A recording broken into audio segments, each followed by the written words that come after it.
One TV special report.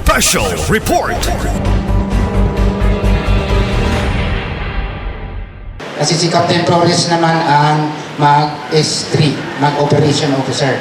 So, kininduha mo ni sidekick ni Brigade Commander, the Operation and Admin. Ang atong Intel, sino nga yun? Sa Brigade? Si Lieutenant Colonel of Intelman. So, nawawala. Okay lang yun. Okay. Ang ating mga star of the day, ang ating main actors sa atong affair karon, ang atong mga donings. I will take this opportunity to congratulate you all sa inyong na-attain rango at na-commission. I can still remember my feeling when I got my reserve rank like you. Ibang Republic Act lang ko, I am commissioned into the Reserve Force. I'm also a reserve officer. And I was commissioned as in the Republic Act 2334. So line officer ako sa Army. So yun. Pero same feeling. So as second lieutenant that time. Parang heaven na heaven talaga feeling ko that time. Ang hindi nga lang ko nakuha kasi walang doning like this. Talagang I can feel the feeling in the heart na kung gaano ka proud, kung ano ang feeling ng success at the very long last na nakuha na yung commissionship. And wala pa yung CAD, wala pa yung call to active duty, basta commission lang muna. Talagang gano'n na yun. So second is ang aking heartfelt gratitude sa inyong presence, sa inyong yung sabi nga niyo, sense of volunteerism ninyo, your volunteer services. It is includes sa mga ating mga enlisted sila lang yung bida karon. Anyway, mag-usap man tayo mamaya, mga kwentuhan about sa inyo kasi I understand many of you are qualified to be commissioned into the reserve force. So requirement man din yan ng inyong pagiging enlisted sa basic military training. Stay put lang muna kayo dyan, then we will process that. I'm also grateful for your love of country. Kanina, nung nagkanta ta sa atong lupang hinit, sa atong bayang Magiliw, sa kuan pa, ang pinaka-touching talaga para sa akin is yung last, ang mamatay ng dahil sa'yo. Nag-algal akong boses pagka i-feel ko na yan. Pero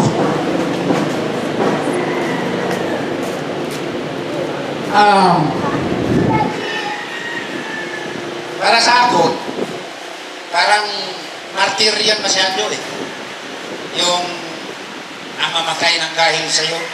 Sa amo na, sa line, i-share ko lang sa inyo yung feeling ng combat officer na yung ang mamatay ng dahil sa'yo parang katangahan ata yan or it's martyrdom. Bakit mamatay? Pwede naman baguhin natin yung lyrics, ang papatay ng dahil sa'yo.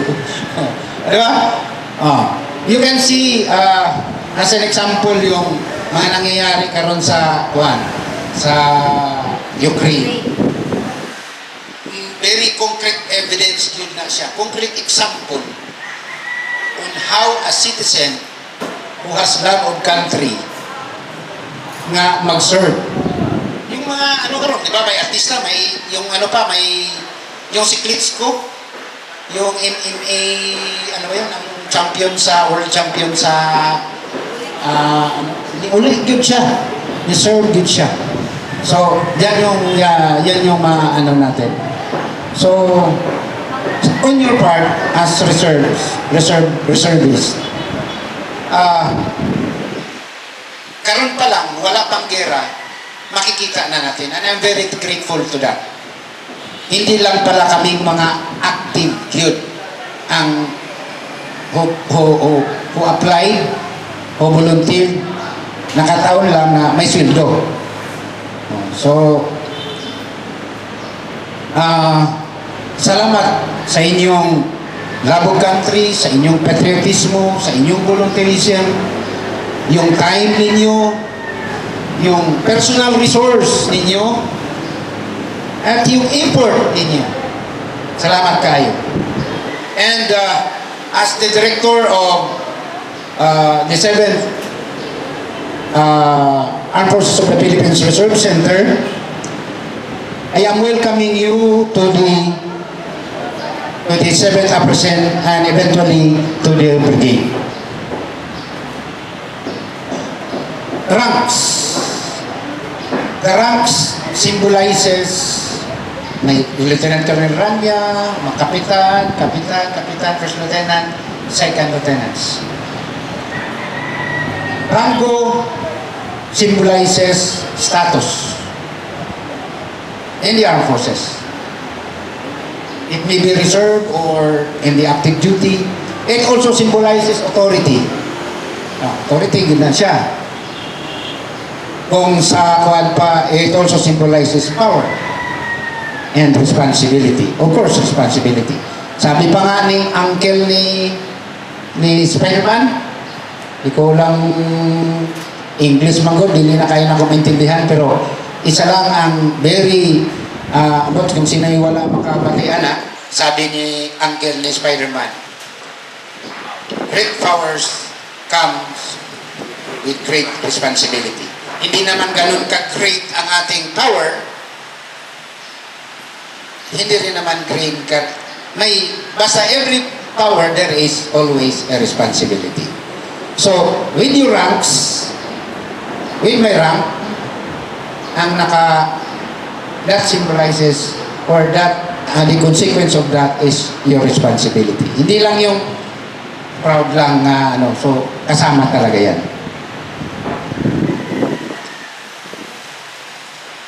So,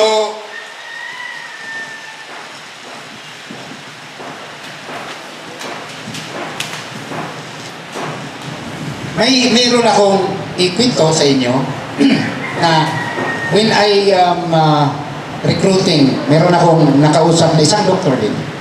Isang doktor, hindi ko lang nalang pangalanan. Nung nirecruit ko siya, in-explain ko niya ang pagpakomisyon, ang sabi niya sa akin, anong benefits? Wala akong nabulunan. To be honest, wala akong nabulunan, hindi ko alam kung anong sasabihin ko. Pero, ang unang lumabas sa isip ko, sabi ko, wala. Kasi tanong niya sa akin, anong benefits kung magpakomisyon? Sabi ko, wala. However, you have the opportunity to serve the country militarily in times of national emergency. Diba? Yun lang ang makukuha natin kung tutusin. Yun lang. You have the opportunity to serve the country militarily. You can still serve the country in any capacity.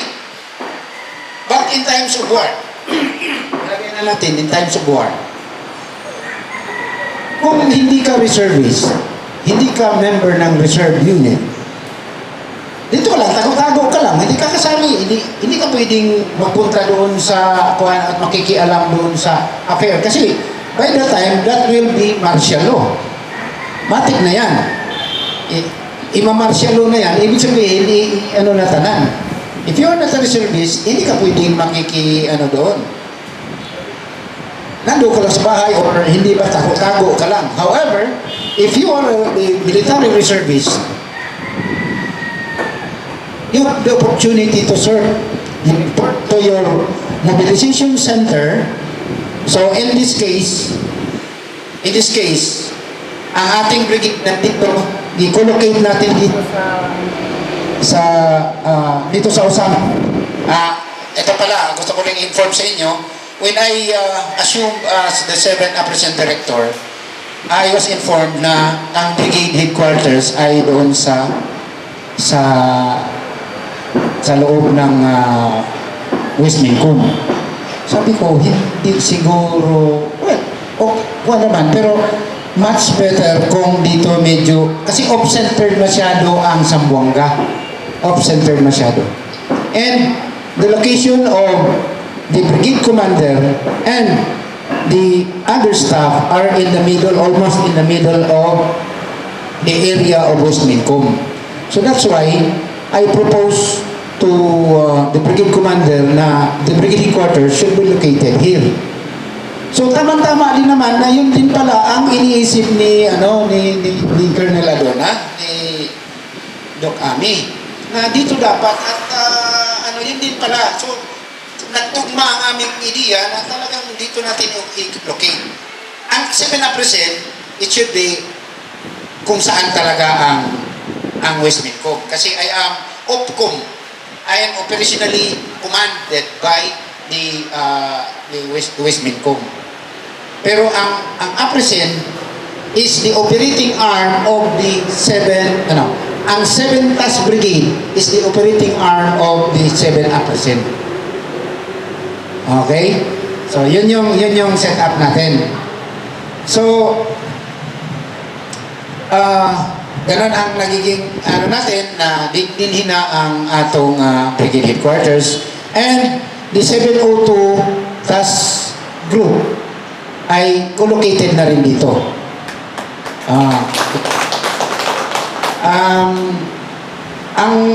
Anyway, I do not know kung what part of the program na babasahin yung mga orders na designations. Sa mastering ka lang. Sa mastering, okay. Mamaya.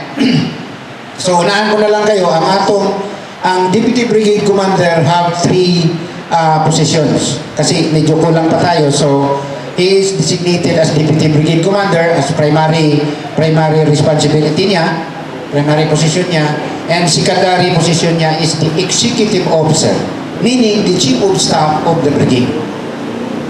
Siya ang chief sa lahat ng staff, meaning yung personnel, intel, operation, logistics, and CMO. Then, he is also the 702 Task Group Commander. So anyway, all these setups during our talk to men or during our orientation, iti-take up natin. Then everything under the sun about military, about pag-uusapan natin. Kasi hindi ko rin ma-take up lahat dito. So, gentlemen, the members of the 7th Task Brigade, the officers and members of the 7th Task Brigade, let us help recruit, boost the manpower of the unit. Yan ang ating talaga. Yan ang aim natin. Madagdagan natin. And I am also announcing that kahit na wala pang order galing sa taas na actually i-inform ko rin sa inyo that Dr. Brian Adona is also a reservist of the Air Force. So, he is a sergeant of the Air Force. So, hindi lang siya na-recognize ni Colonel Adona since naka-civilian siya. So, he is a sergeant of the Philippine Air Force and he's also now processing his commissionship into the Reserve Force sa task being a doctor. So, he will be included sa ating roster of personnel na meron na, yung pinadala kong yung pinadala sige lang, iuna mo na lang lista sa standby reserve. Okay. So in closing, let me quote ganina ang kinote ni si Sun Tzu. In closing, let me quote a Latin maxim na this was formulated and we consulted this sa pari dito sa 6ID. in tempore passi paratum probilo. So, Latin maxim daw yan, pero ang sinabi, in time of peace, prepare for war. So, hindi man tayo, ang preparation natin is the training, recruitment, training, organization of the reservists as the service support units of the armed forces of the Philippines in times of peace and in times of war. So, gentlemen, maraming salamat at mabuhay tayong lahat.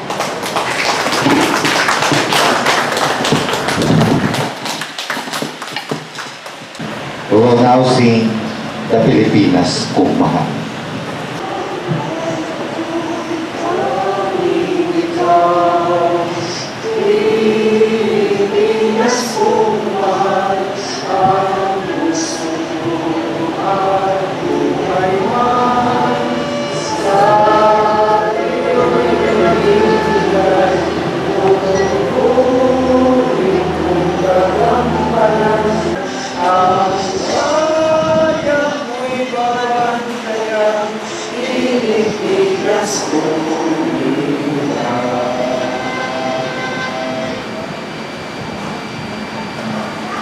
Thank you.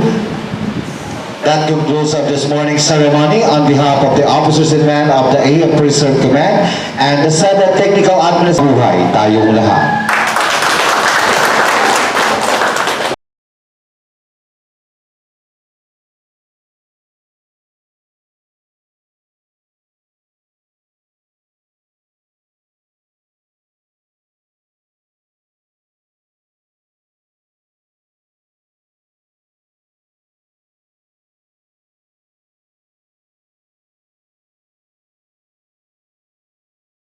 Sunan si Reserve Captain Boy Bon Estrada. Ato siya hinabion kalabot sa apil mong siya karon sa na hatagan og seremonya isip opisyal na members sa Reserve Force sa Armed Forces of the Philippines, especially sa Philippine Army. Sir, mayong adlaw. Mayong adlaw. O siya nakapaghata to sir nga apil ka aning grupo. Nakapainggan nyo na ko ano yun, akong kauban nga si Major Captain Gundol. Ang usa ka reservist ay hindi lang siya nga kanami daw ang reservist mo god kani nga reservist nga corps usa ni siya nga maka kumbaga i-share nimo imong kung unsa ka naa ba, like for example ako nurse, usa ko ka nurse, i-share na ko ang pagka-nurse na ko sa military.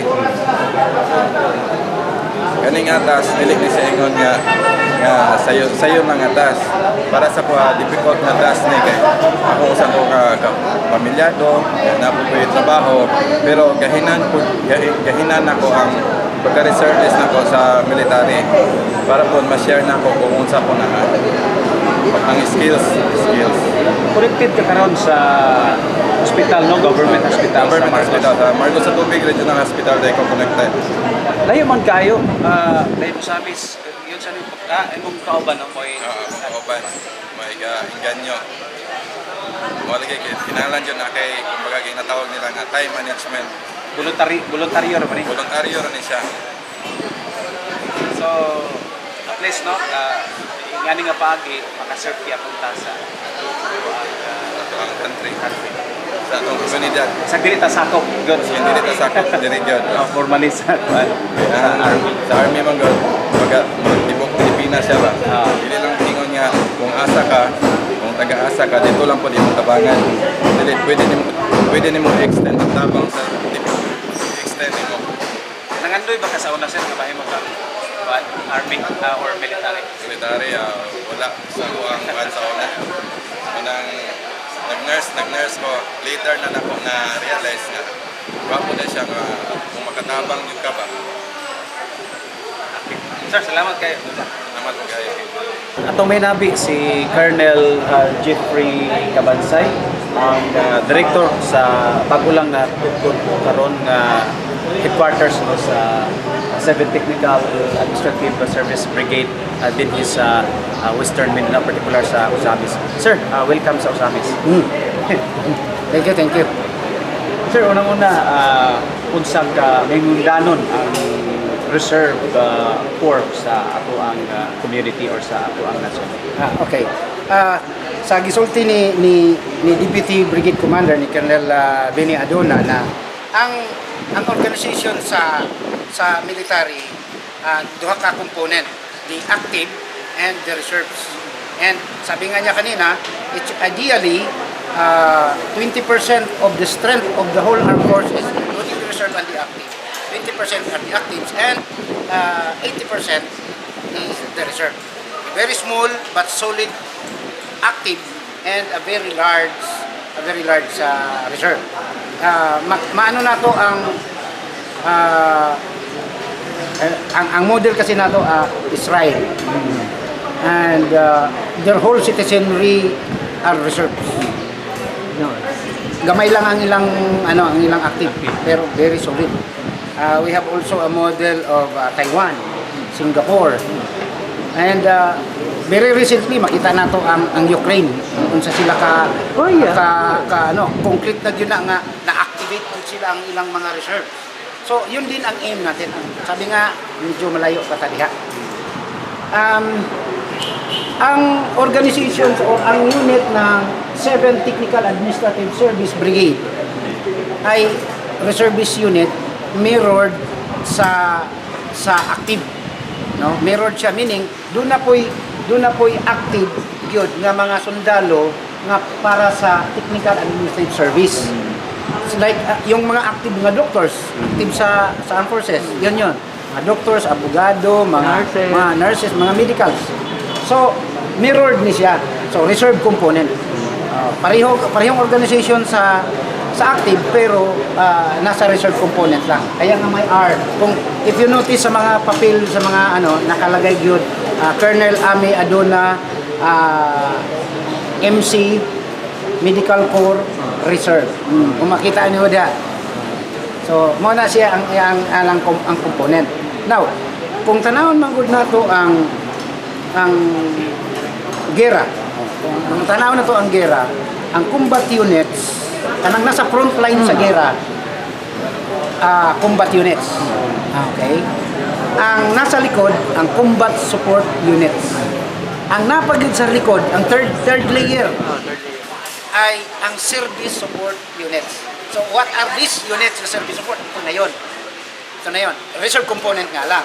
Pero meron din, kanang mga doctors na to, hindi man na sila combat. Mga doktor nga active kanang mga abogado nga active, hindi man na sila sa combat. They are at the service support units.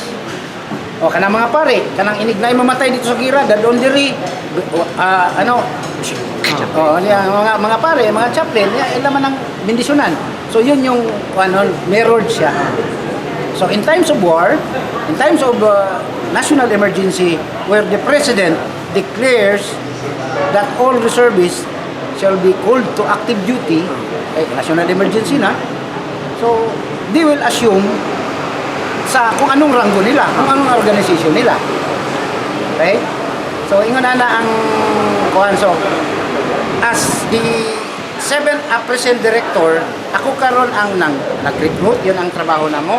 Kami ang mag-recruit, kami ang mag-organize, and kami ang mag-supervise. Pag simba ko magkagira-gira, so mag-report sa mobilization center, so plastado na, organized na, trained na. So we are still on the process ngayon. So itong 7 Technical Administrative Service Brigade nandito sa buong area ng West Mincom. So we are operationally command by the under ng West Mincom. But we are administratively under sa APRISCOM. Dua ang administratively APRISCOM, AFP Reserve Command.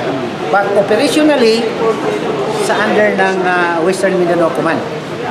Dito ang 7 APRISCOM lang or ang 7 Task Brigade. Ang Eastern Mindanao Command naabot siya dito. 6 task na naman to dito, 6 task brigade. Ang ang West Visayas, meron namang PIP. PIP Task Brigade dito. Yung nga na ang setup na to.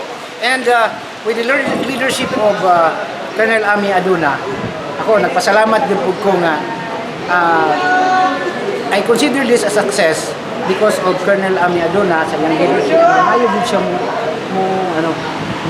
kumbinsi, tapos very passionate.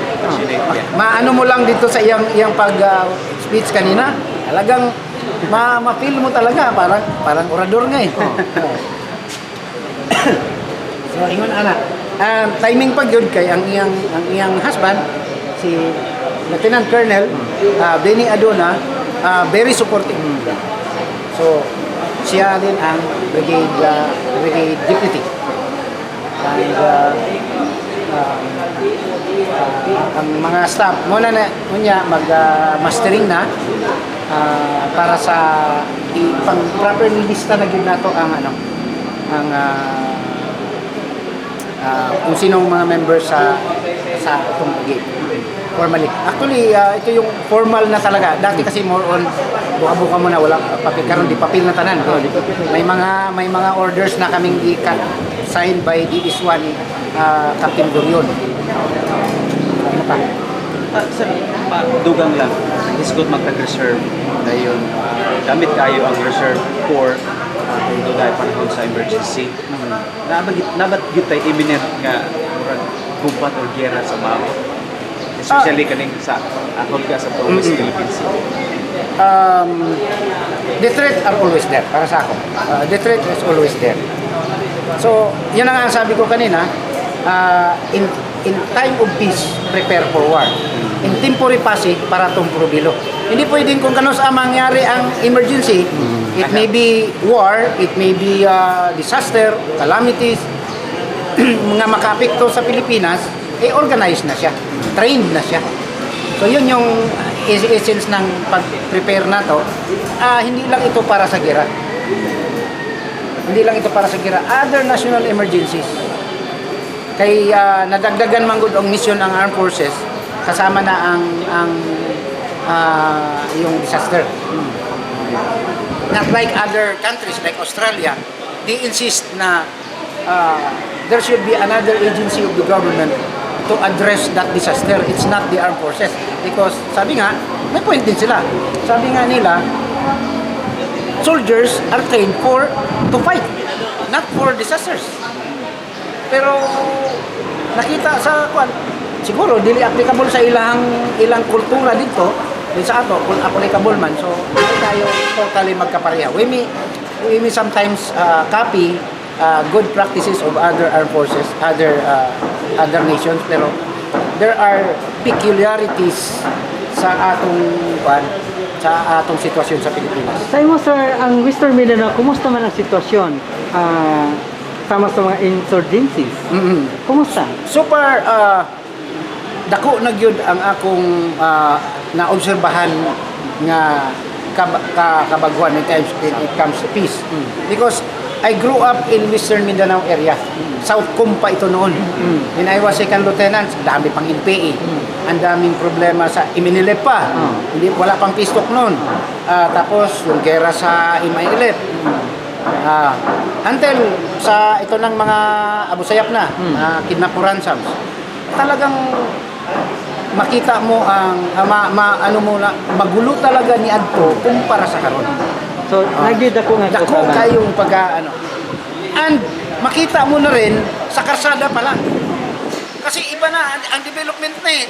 Tuloy-tuloy na ang development. Sabi nga nila sabi nga ng parang nagiging conclusion na where the road ends, insurgency begins.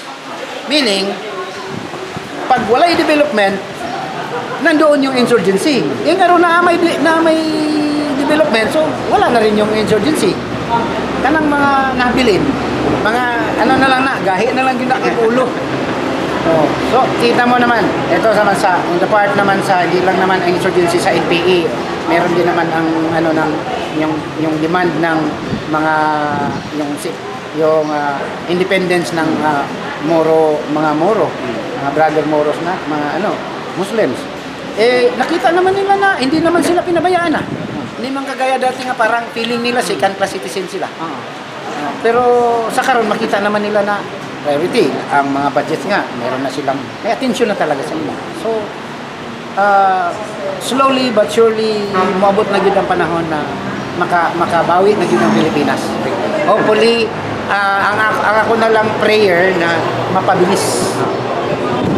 Mapabilis. Kasi, I am now 31 years in service. Kumpara ko yung muna nung second lieutenant ako until now.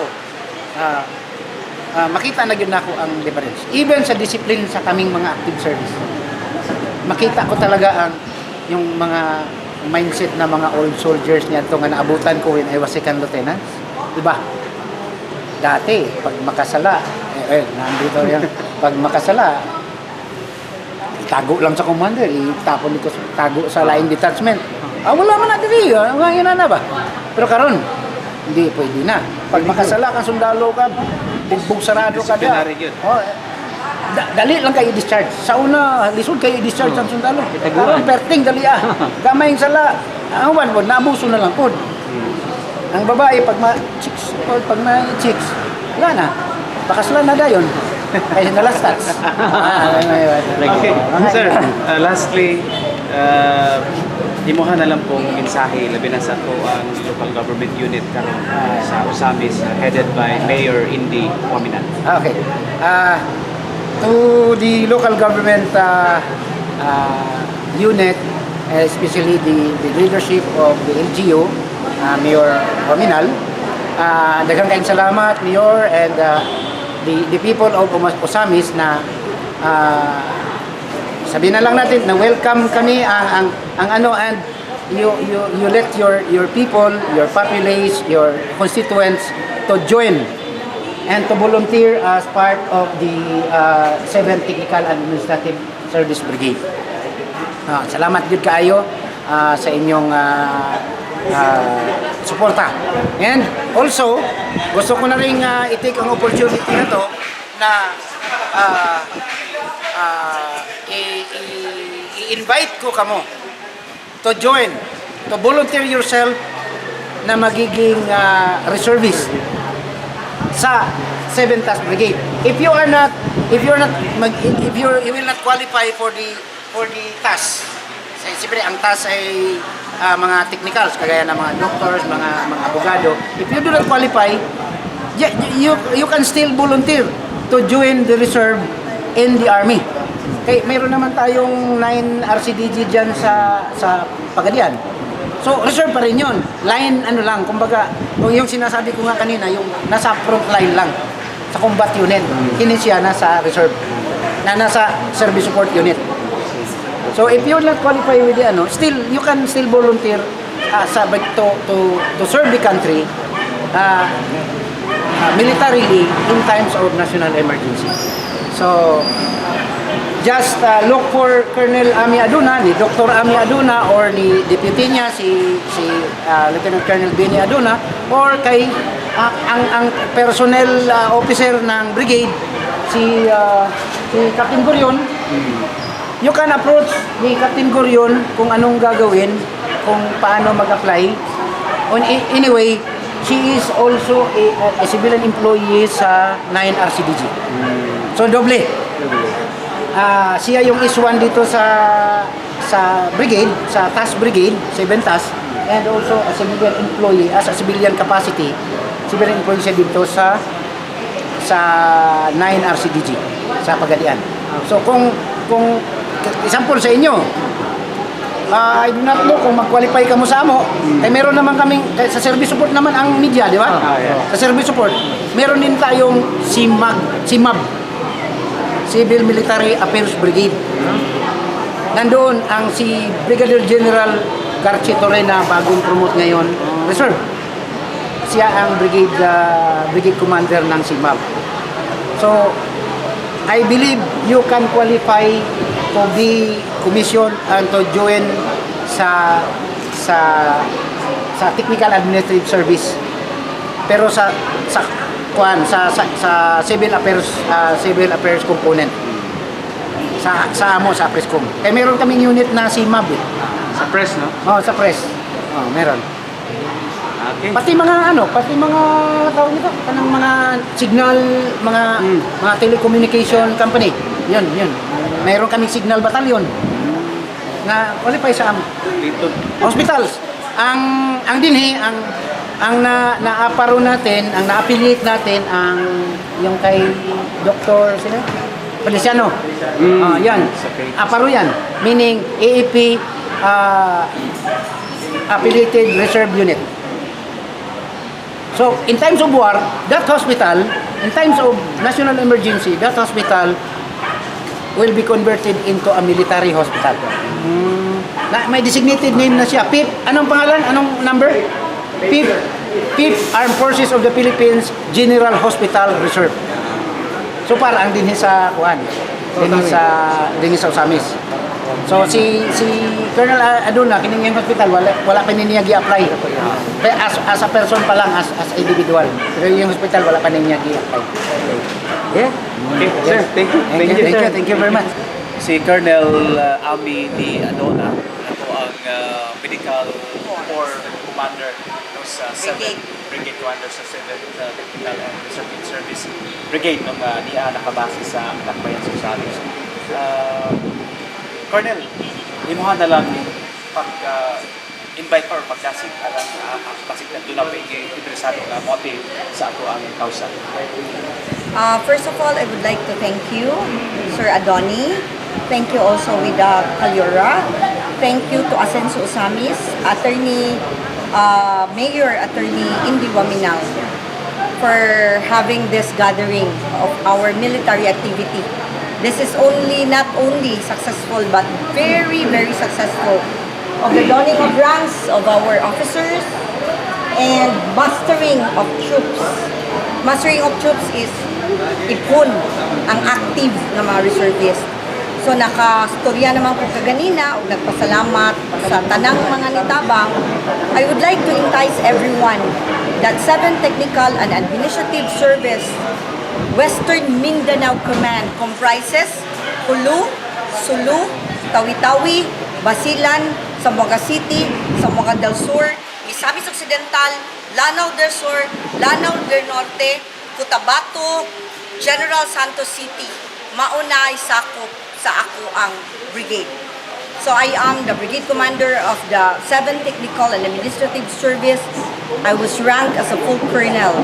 And I would like to entice everyone to be a military reservist when in fact I am inviting the media because you are a volunteer and we need you to expand our troops or recruit our troops through valid information. Kay kung wala yung media, everything is nothing. No? Wala gyud kay wala may muhatag og sakto nga impormasyon. So dili lang media, doctors, architects, nurses, midwives, allied sciences, Corps of Professors, medical alliances, dentists, veterinarians. So daghan kaayo din. This Adona Polymedic Hospital has been collocated by Brigadier General Razalan at G9 and Colonel Jeffrey C. Cabansag, FA, as our African Director of the 7th Task Armed Forces of the Philippines Reserve Command, Western Mindanao. So this is co-allocated, meaning kung kinsay ganahan nga mo apply, mo anhilang diri.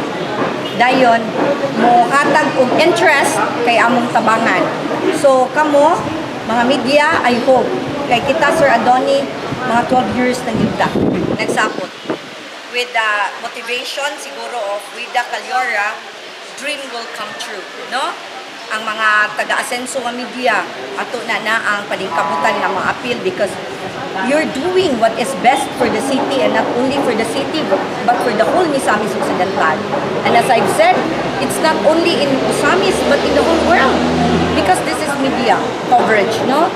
So unta akong i-entice tanan nga moanhi dinhi sa collocated nga headquarters sa brigade 7 Technical and Administrative Service military reservists, mabuhay ang Laang Kawal, mabuhay ang Pilipinas, mabuhay tayong lahat. God bless everyone. One TV special report.